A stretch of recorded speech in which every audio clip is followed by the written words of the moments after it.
everyone, to our November coffee. Let's go around Joe and Lorelei Schwartz, our board president. Thank you, Lorelei, for being here. If you have any of the board members, through one of our staff members, let's introduce ourselves and just go around and what our role is in the district. Joe Marker, Director of Technology. Sorry. Gary Versmois, Assistant Superintendent.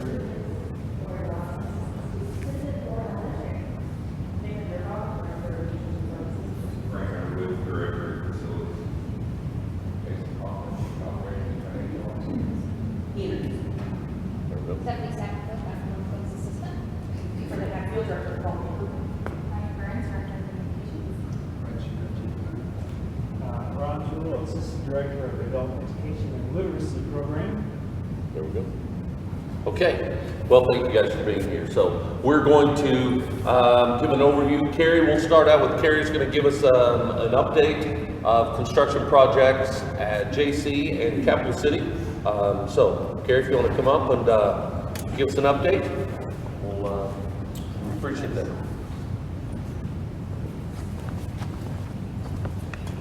Okay.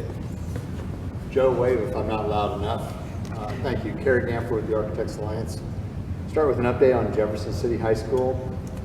The majority of the areas are actually to be turned over by the end of November, with everything else by January 1.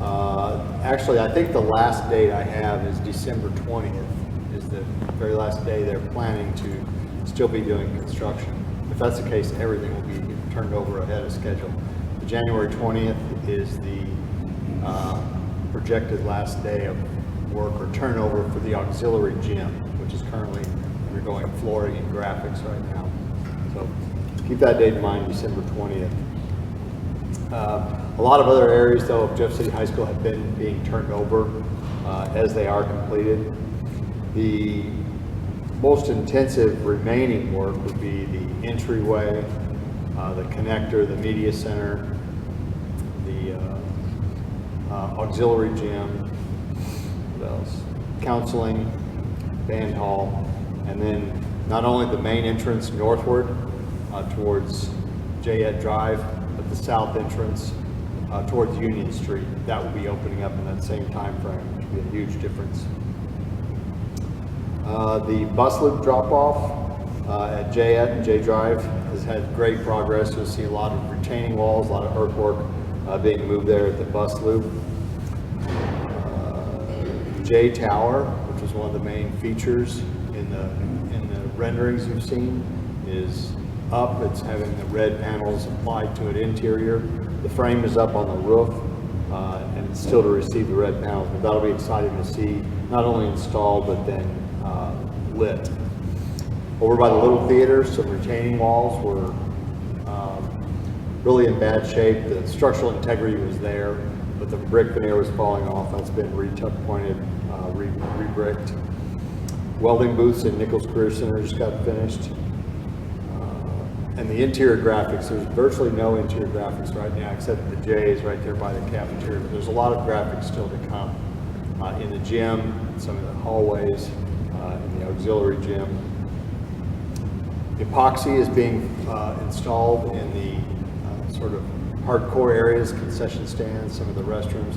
That's a really cool product. It's a red and black and white product being installed on the floors, if you like that sort of thing.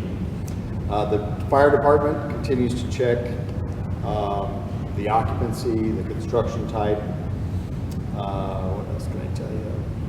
We're at about 92% on Jeff City High School as far as completion.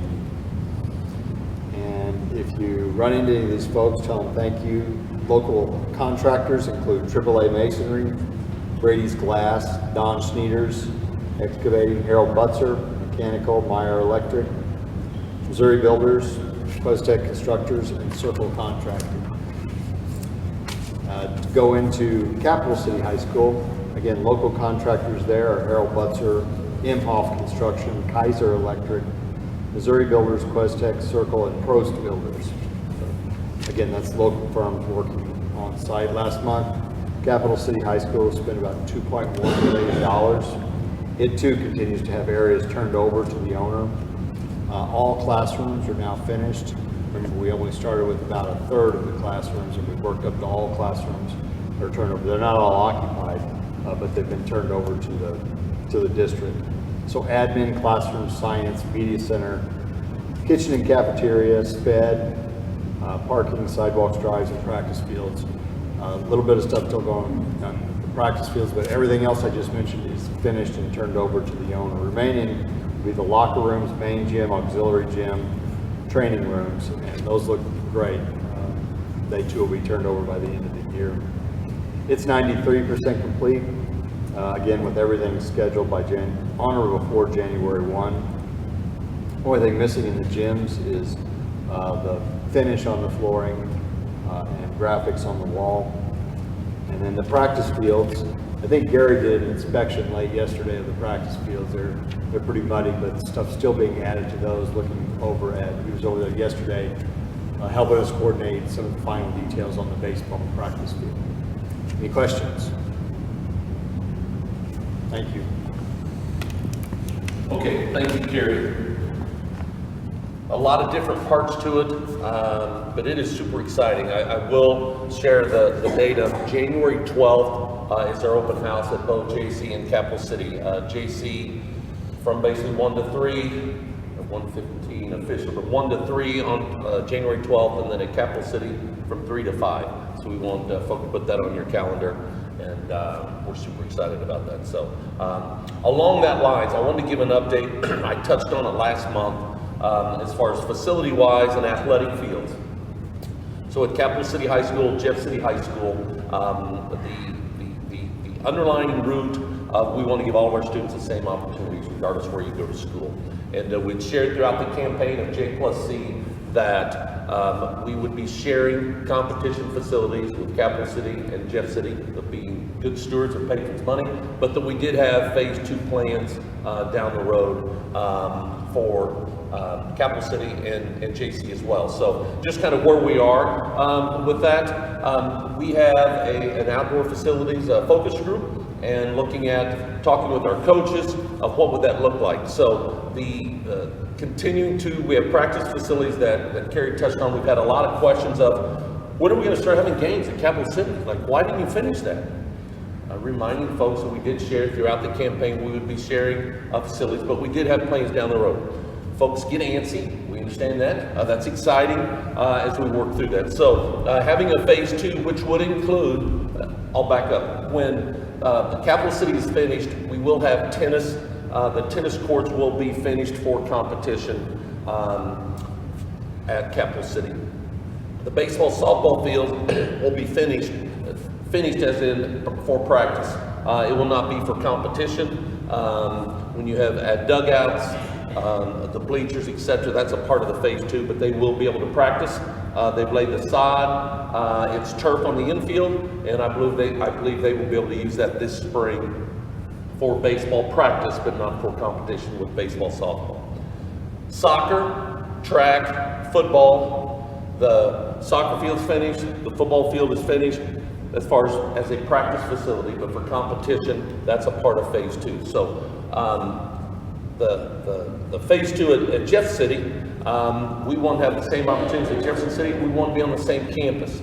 So right now, soccer goes out to 179, baseball goes to Vivian, softball is at Riverside. They were going to 63 fields across the river, and tennis at Washington Park. So having IS Carey here a little over a year ago, prior to a tornado, of some phase 2 possibilities, what it would look like at Jeff City High School if we had athletic facilities on our own grounds. And we would like to keep it on the same campus, so after school, kids can walk to practice versus having to get a ride off campus. So he did that. In the meantime, we had a tornado last May, and some opportunities presented itself. We had some landowners contact us to see if we had any interest in purchasing their properties between Atkins Stadium and the hospital. And so Jason Hoffman did a tremendous job of it's a very sensitive issue, as I'm sure you can understand. We weren't trying to force folks out, but if they had any interest, could it work out?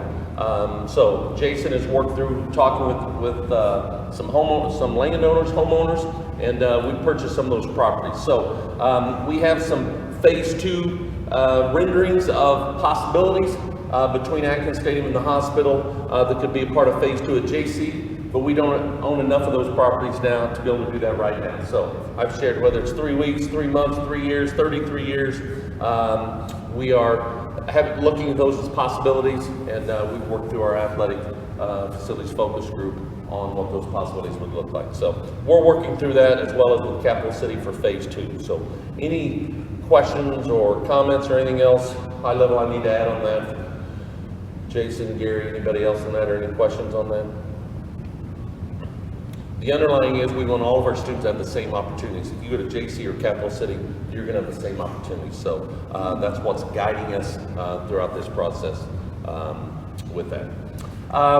We have talked about here some working through with our change in start times and having the tiered busing. I'll ask Jason to give an update. I will share, and I don't know if I shared last month, our participation rate this fall compared to a year ago is up 44% in extracurricular activities of our kids in grades 9 through 12. And we are so excited about that because we want all students to find something they're passionate about, and we shared throughout the campaign that we want to give students more opportunities, and it's living and becoming real with that. So we're super excited about that.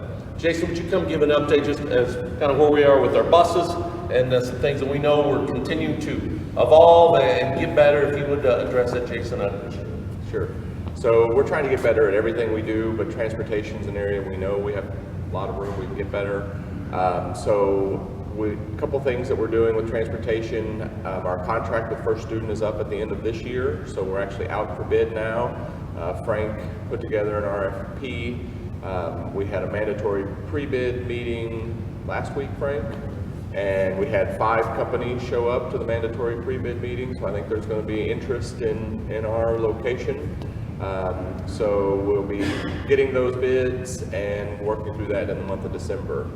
The other thing we're looking at, we're with our second tier of secondary schools, we're having a transition stop at both middle schools, and it's working, but it's not ideal. So Frank and I met with First Student yesterday talking about, can we just run high school buses and middle school buses? And so it takes more buses. First Student came to us with their first look and said we need 8 more buses to do that, which it's about $45,000 a bus, so it's very expensive. So Frank and I were looking at it, and we were tweaking it a little bit, and they're going to go back and do another look, and hopefully they can get that down to about 4 or 5 buses. So that's something we're looking at, and if we can get it to work out and we get the board to agree, we might be making that transition after Christmas break.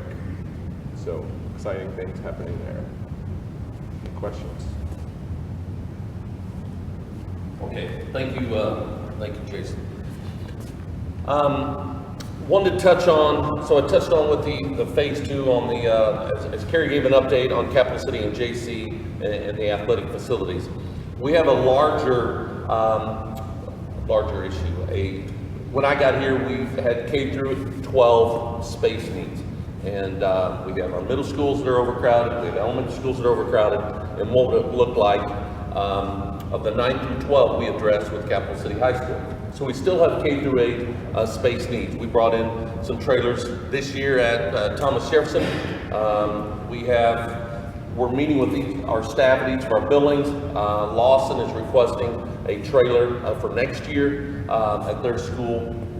And as we look at, trailers can serve a role. It's not our long-term solution to have trailers in our buildings, but you do what you have to do. And so it can still be a positive learning environment as far as having a trailer at our schools, but it's not the long-term solution. So we have the athletic facilities focus group, facilities focus group looking at options to address our K through 8 space needs.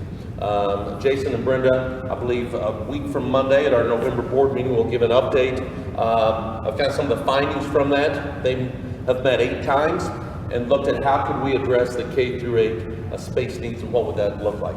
We are not looking at raising taxes of any type of tax rate increase, but what could we do to address our K through 8 space needs while still being good stewards of Peyton's money facility-wise. So they'll give an update on that. We're looking at different options, and those options can address different things, but at the end of the day, we want all of our students to have opportunities to reach their potential and to give them hope for a better tomorrow. So we know we have overcrowding, we know we have some behavioral issues in our buildings, and what does that look like, and do we have options for students that make poor choices to house them within our own building. So those are some things we're looking at of what that might look like. So with that a lead in, Brian, would you give an update, just kind of where we are as we're looking at student behaviors? One thing of our findings, we're going to our buildings and meeting with our staff, we still have behavioral concerns.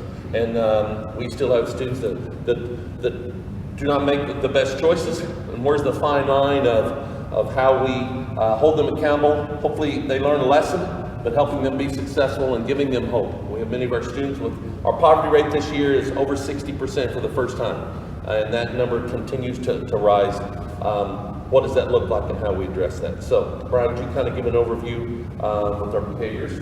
Sure. So we could talk a long time about behaviors, only because there are a lot of components that go into and a lot of programs, a lot of expectations and procedures that we have in place for currently with dealing with behaviors.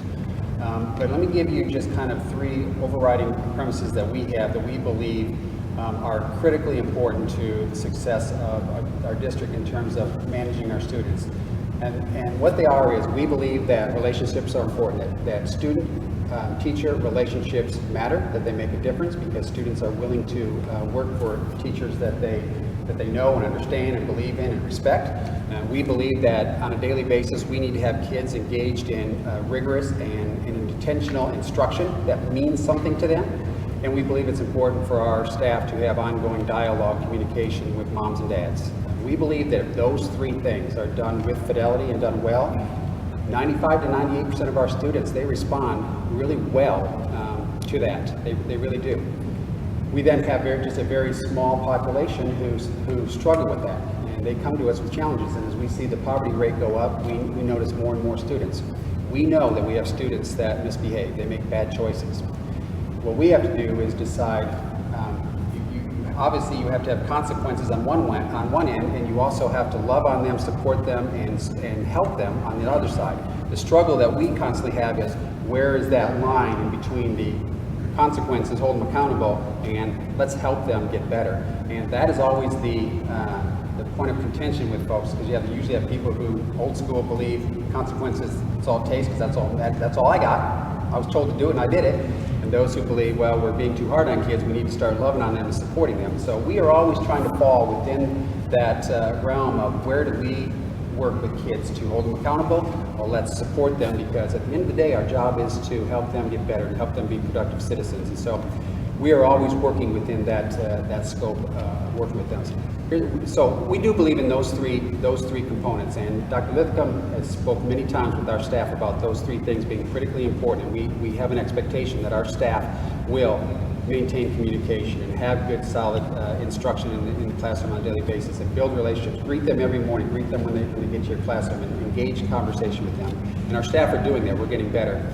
What we're hopeful with, Dr. Lithcomb talks about the facilities committee and the work that potentially could come. We're hopeful that the decisions that get made there are going to give us more space, because we have space issues.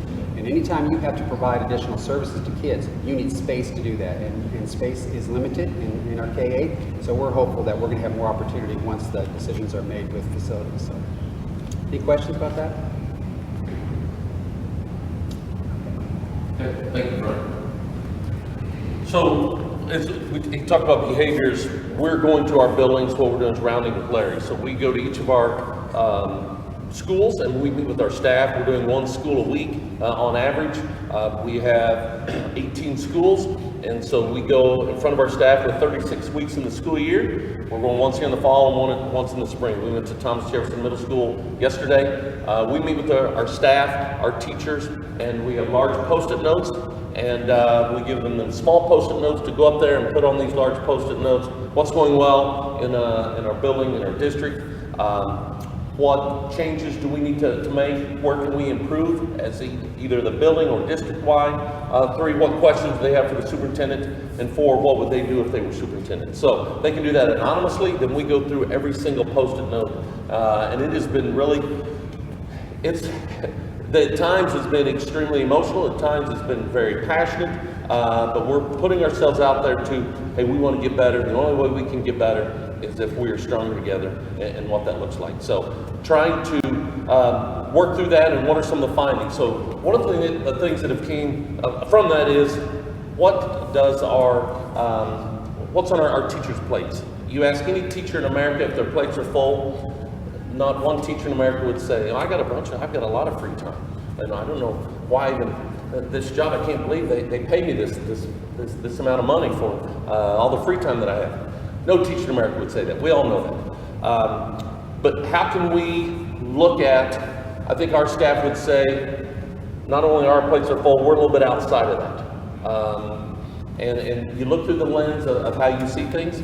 And so, can we work smarter? Are there some things that we can take off our teachers' plates while still ensuring that our students are learning and that we're giving them hope for a better tomorrow? So that is one of the takeaways of what can we do. So we are looking, having a think tank of some of our teachers from our classrooms, of looking at what we are asking them to do, and could we eliminate some of those things, of keeping it simple, keeping it focusing on the fewer things. I've given the example of I was a head football coach, and do I have 63 plays and 97 formations, or do I have about 6 or 7 plays and get really good at a few things while we're asking our folks to do a lot of things? So there is a sweet spot, so we're working on how could we possibly better provide our teachers the tools to be successful in the classroom. Another findings, takeaway, which we kind of knew was an issue, is our substitutes. So we have a shortage of substitute teachers. And so our staff is saying, help us out. So how can we do a better job, one, providing them subs. I say substitute teachers is, there's not a shortage of substitute teachers, there may be a shortage of quality substitute teachers, kind of like basketball officials. There's not a shortage of basketball officials, there's a shortage of quality basketball officials. And what does that look like? So how we can better, as we work with Kelly Services, providing our staff, ensuring that if they're going to be outside the classroom, when, how much do they need to be? They have their days, our staff development, curriculum writing. When we ask them to go and get a substitute teacher, could we look and look at that and change the schedule, ensuring that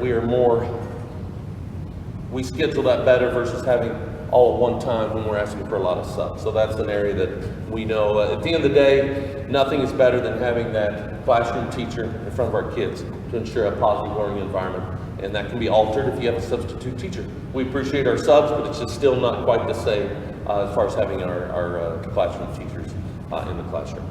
So that's another element that is we've talked about through our roundings with Larry. So those are kind of the main topics, things, unless there's other things. Do you have questions for me on any of these topics or anything else we want to touch on?